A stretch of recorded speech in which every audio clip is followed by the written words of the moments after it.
김하영 청년의 이야기를 들으며 어떤 생각을 하셨습니까? 젊은 세대를 보면서 나는 그때 이러지 않았는데 더 열심히였는데 그렇게 생각할 수 있습니다. 하지만 이는 개인적인 문제가 아닙니다. 또한 우리 교회만의 문제가 아니지요. 지금 현재는 복합적인 문제들이 일어나고 있습니다. 그것을 전체를 다 돌아보아야 이 문제를 어떻게 해결할 수 있을까 그때 바라볼 수 있습니다. 목회데이터 연구소에서 코로나를 지나고 나서 향후 교인 수를 증가하는 그런 예상의 교회의 특징을 이야기했습니다. PPT 올려주세요.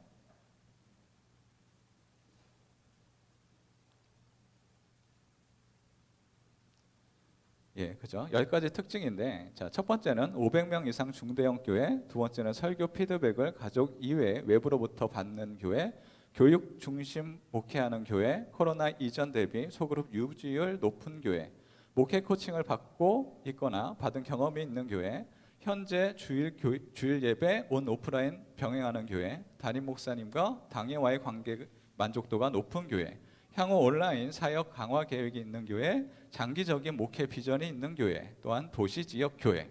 이 교회가 앞으로 교회의 수가 증가할 교회다라고 이야기합니다. 이걸 보면서 무엇을 느낍니까? 그래, 우리 교회는 잘하고 있어. 대부분이 우리 교회는 그래, 잘하고 있는 것 같아. 이거 대부분 다 괜찮네 라고 생각을 할 수 있습니다. 물론 1번이 눈에 걸리긴 하죠. 1번이 눈에 걸리기는 하지만 대부분이 우리 교회에 해당하고 있습니다. 그걸 보면서 그래, 우리 교회는 잘하고 있어. 우리를 위안하면서 넘어가는 것, 그것이 과연 우리가 해야 할 것인가 생각해 보아야 합니다. 그런데 주일 교회를 한번 돌아보십시오. 우리 교회하고는 조금 다릅니다. 젊은 세대가 거의 실종되고 있습니다. 현실이 너무나 녹록지 않다라는 것이죠. 한국 교회는 위기가 왔고 이를 간파한 사람들이 빠르게 목회 방향을 전환하고 있습니다. 이때 우리는 한국 교회의 위치를 생각해 보아야 합니다. 한국 교회는 많은 어려움을 당하고 있지요. 기독교 인구 감소와 교학교 신앙인의 감소, 그로 인하여서 미래를 답보할 수 없는 현상에 나와 있습니다. 많은 교회들은 예배 인원이 줄지 않는 것만으로도 선방한 교회라고 이야기할 정도로 우리의 한국 기독교의 미래는 너무나 어두워져 가고 있습니다. 우리는 이 위기를 어떻게 바라보고 있습니까? 그러나 현실의 위기는 갑자기 나타난 것이 아닙니다. 예전서부터 예견되어 왔고 이것이 어떻게 진행될지 많은 사람들이 알았습니다. PPT 올려주세요. 인구를 보겠습니다. 1960년대 통계청의 자료입니다. 이건 인구 피라미드죠. 그렇죠? 밑에가 넓고 위에가 갈수록 좁습니다. 10대, 20대, 30대에서 80대까지 있습니다. 중위 연령은 평균은 19세였습니다. 1960년이었습니다. 1970년 볼까요? 1970년입니다.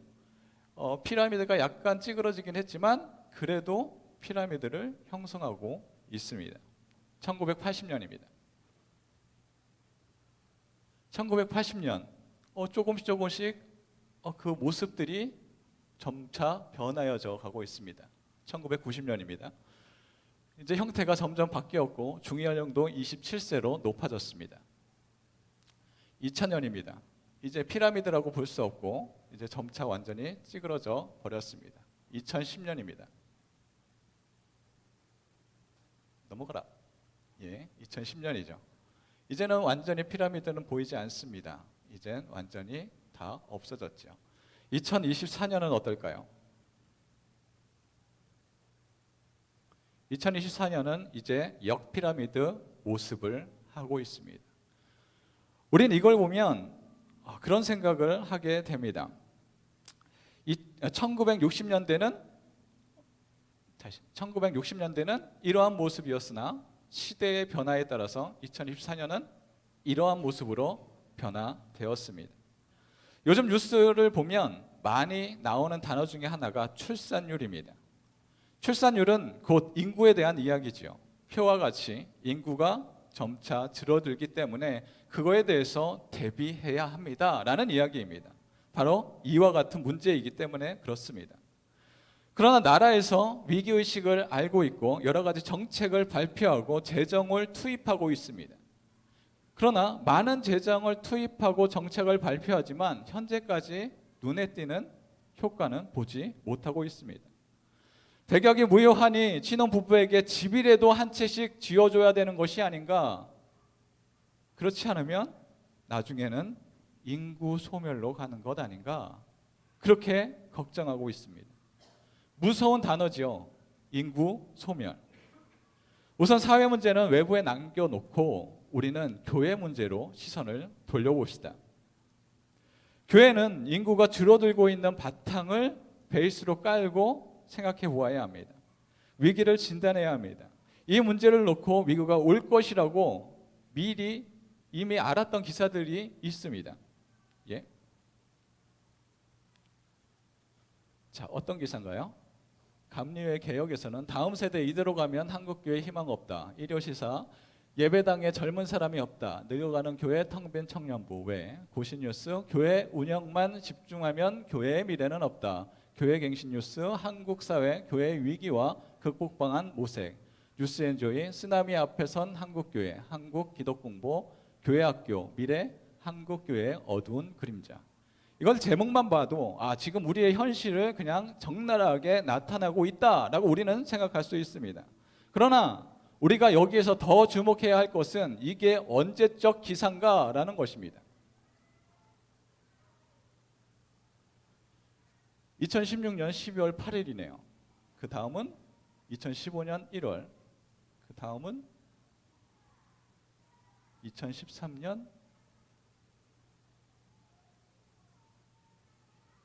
넘어가라. 2012년 자, 두 번만 눌러주세요.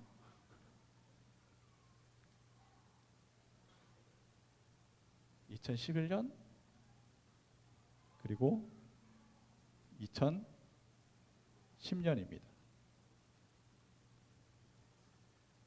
나와야 될 텐데 넘겨주세요. 한 번만. 예, 2010년입니다. 이것은 현재를 이야기하면서 기사를 적용한 것이 아니라 이미 10년 이전서부터 앞으로 한국교회는 이러한 위기가 놓여져 있을 것입니다. 그것을 준비하지 않으면 커다란 위기에 봉착할 것입니다. 라고 이야기하고 있었습니다. 그러나 많은 한국교회들이 어떻게 될지 할 줄 몰라 다음 교회가 위험하대, 다음 세대가 힘들대 라고 생각만 했지 어떻게 해 나가야 될지 감을 잡지 못했습니다. 그래서 현재와 앞으로의 그러니까 예전과 지금의 연령대를 교회 출석 연령대를 한번 보겠습니다. 2017년 20대, 30대, 40대, 50대, 60대 골고루 분포되어 있었습니다. 그러나 2023년 때는 20대가 6%, 30대가 9%, 40대가 14%, 50대가 19%, 60대 이상이 52%였습니다. 60대 이상이 갑자기 전도를 폭발적으로 많이 해가지고 많은 인구를 교회의 비중을 차지하는 걸까요? 그렇지 않습니다. 20대에서 40대의 인구가 급격하게 작아지고 있다라는 것입니다. 그러나 이는 사실 교회만의 문제는 아닙니다.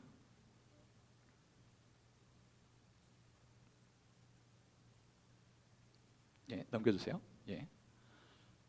우리 교회 개신교 인구 변화입니다. 10대 19세에서 29세는 1998년에서 2012년 변화가 그렇게 없었지만 2012년에서 2023년에는 10%가 빠집니다. 그리고 30대는 어떤가요? 30대도 마찬가지. 1998년과 2012년, 14년의 차이에 변화가 오히려 늘어났었는데 2024년에는 10%가 빠집니다. 40대도 마찬가지죠. 그렇게 커다란 변화가 일어났습니다. 예, 넘겨주세요. 이것은 기독교만의 문제는 아닙니다. 불교도 마찬가지로 줄어들고 있죠. 불교가 더 많이 줄어들었습니다. 그러나 천주교는 조금 늘어났네요. 2017년에서 2018년. 그러나 전체적으로 종교인이 줄어들고 있습니다. 넘겨주세요. 이는 종교 인구의 변화로 나타납니다. 종교인은 2012년은 55%를 나타냈지만 2023년에는 37%로 급감하였습니다. 그래서 무종교인, 종교가 없는 사람이 62.9%로 점차 많아지고 있습니다. 이건 우리에게 무엇을 이야기하고 있습니까? 사람들은 점차 영적인 것, 앞으로의 것을 소망하는 것, 그것을 바라보지 않습니다. 눈앞에 보이는 현상에만 집중하고 있습니다. 어떤 종교를 갖는다라는 것을 오히려 그들의 생각에서는 이해할 수 없는 것, 비이성적이다 여기기 시작했다라는 것입니다. 그러나 우리가 생각할 때 무종교다라고 하면 아무것도 믿지 않는 사람이 아니지요. 사람은 아무것도 안 믿을 수는 없습니다. 무엇인가를 믿습니다. 그들이 믿는 것은 바로 자신을 믿죠. 자신의 능력을 믿습니다. 자신의 힘을 믿습니다. 또한 과학을 믿죠. 그러한 것들을 통하여서 눈에 보이는 것만을, 현상만을 쫓으며 살아가는 자들이 되었습니다. 사람들은 종교 인식이 변화하였습니다. 이것이 바로 또 다른 한국교회의 위기입니다. 전체 인구가 줄어들었고 종교인식의 변화로 기독교인은 더 줄어들고 있습니다. 이것만으로도 한국교회가 감당하기 어려울 터인데 기독교인이지만 교회 다니지 않는 기독교인들도 있다라는 것입니다. 이들을 가나안 교회 성도라고 합니다. 가나안 교회. 그러니까 공교롭게도 우리 교회 근처에는 진짜 가나안 교회가 있습니다. 근데 그 교회를 이야기하는 것은 아니고요. 가나안 뒤집어서 이야기하면 안 나가죠. 교회에 나가지 않는 교인을 이야기합니다. 코로나 이후 3040 세대의 현장 예배의 이탈이 특히 많았습니다. PPT 올려주세요. 코로나 시대 때 현장 예배 유지하고 벗어나고 나서 68%가 교회에 돌아왔으나 온라인 예배로 18%가 이동했고 이제 교회에 다니지 않는 가나안 성도로 14%, 총 32%가 교회를 떠났다라고 이야기합니다. 또한 연령별 가나안 성도 비율을 보면 사태는 더욱더 심각합니다. 전체 27% 정도 되지만 20대는 전체 기독교인의 45%, 50%에 육박합니다. 그리고 30대는 35%, 40대는 36%, 그러면서 점차 줄어져 가고 있죠. 왜 젊은 사람들은 점차 교회에서 떠나는가? 미국 고등 콘웰 신학교 총장이었던 화이트 목사님은 그의 저서 종교 없음에서 교인들이 교회를 떠나는 이유를 간단하게 길게 설명하는데 그것을 간단하게 간추리면 이렇습니다. 교회가 편협하고 율법적이고 용서가 없고 반지성적이며 과거의 방식에 매몰되어 있고 사랑이 없기에 교회에서 떠난다라고 이야기합니다. 이와 같이 한국교회는 인구의 변화, 인식의 변화, 또한 교회 이탈의 문제 앞에 놓여 있습니다. 여기서 다시 한번 향후 교인수 증가 예상 교회의 특징을 한번 다시 봅시다. 어떻게 보이십니까? 처음에는 역시 우리 교회는 트렌드를 잘 따라가고 있어. 트렌드를 잘 잡고 있네. 그런 시선이었다면 이 특징이 말하고자 하는 속뜻을 제대로 보아야 합니다.